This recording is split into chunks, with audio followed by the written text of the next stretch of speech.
खरं तर न्याय मिळवण्यासाठी लढा द्यावाच लागेल. सरकार कोणतंही असो, कारण ही व्यवस्थाच आपली अशा पद्धतीची आहे की सर्वसामान्याला न्याय कसा मिळेल हा प्रश्न प्रत्येकाच्या मनात असतो. आणि डॉक्टर संपदा आपली मुलगी आहे. आज मी या सगळ्या कुटुंबियाशी भेटलो, फोनवर मी ऑलरेडी बोललेलो होतो.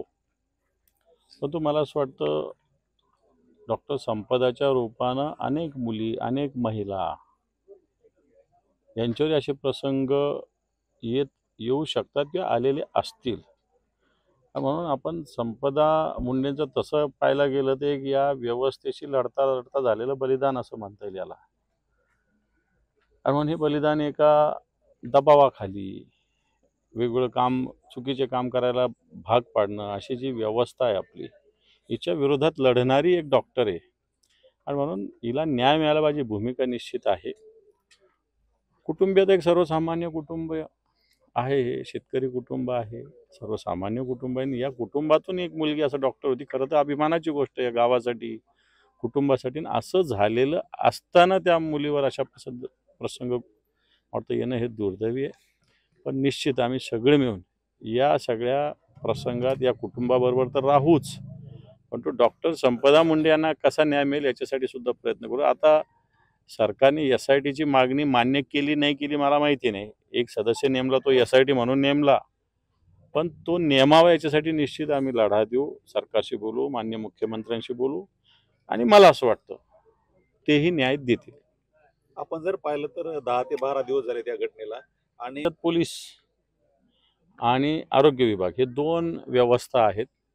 या व्यवस्थेतले जे कोणी वरिष्ठ आहेत, ज्यांच्यामुळं डॉक्टर संपदाने आत्महत्या केली असं म्हणतात, परंतु ती आत्महत्या कारण तिने दिवाळीसाठीचे कपडे घेतले, बहिणीला घेतले, भावाला घेतले, स्वतःला घेतले, इकडे येण्याची भाऊबीजेची तयारी केली, आणि त्याच दिवशी ती आत्महत्या करते म्हणजे हा संशय निर्माण करणाराच विषय आहे ना.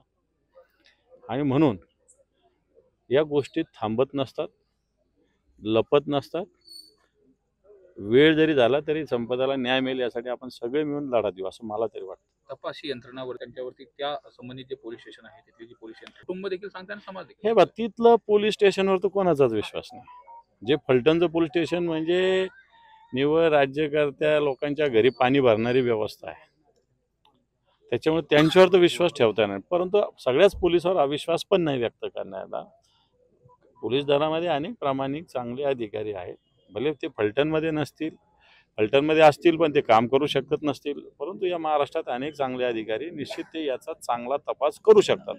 सरकारने ठरवलं तर मला वाटतं चांगला तपास होऊ शकतो आणि दोषीवर कारवाई होऊ शकते. उद्या फलटणमध्ये मोठा मोर्चा आहे, परंतु हा मोर्चा फक्त उद्याच्या मोर्चापुरता शिवसेना थांबणार नाही. येणाऱ्या आठवड्याभरात पुन्हा एकदा सरकारला आम्ही मुदत देऊ, आणि आठवड्याभराने पूर्ण विराट, नुसतं मग तो फलटणचा नसेल, साताऱ्याचा असेल, मी म्हणतो आजूबाजूच्या जिल्ह्यातले सुद्धा लोक या फलटणच्या संपदांना न्याय मिळावा म्हणून जमा होणार आहे, एवढं तुम्हाला सांगतो. मात्र दुसरीकडे बघितलं तर महिला आयोग आहे, महिला आयोग अशा पद्धतीने कोणाची तरी वकिली करत असं मला असं वाटतं महिला आयोग वगैरे बोलत बसण्यात, वेळ घालण्यात काही अर्थ नाही. पोलीस व्यवस्था आहे, माननीय गृहमंत्री किंवा मुख्यमंत्र्यांनी नेमलेली जी SIT अजून नेमली नसेल तर ती नेमायला लावू आपण, तिला तपास करायला. महिला आयोग याला काय बोललं काय न बोललं काय, मला वाटतं महिला आयोग नुसतं नामधारी राहिलेला आहे, तर त्याच्याविषयी बोलण्यात आपला उगाच आपले शब्द वाया घालण्याला मला वाटत नाही काय अर्थ आहे. पीडितेच्या न्यायासाठी रस्त्यावरची लढाई कशी असेल? बिलकुल रस्त्यावरची लढाई सुरूच आहे, रस्त्यावरची लढाई सुरू आहे. उद्या मोर्चा कशासाठी आहे? आम्ही पूर्ण महाराष्ट्रात 27 तारखेला प्रत्येक SP ला पत्र दिलेलं आहे. पत्र दिलं म्हणजे येणाऱ्या काळात ते आंदोलनात त्याचं रूपांतर होऊ शकतं, त्यामुळे ही लढाई रस्त्यावर होणारच आहे.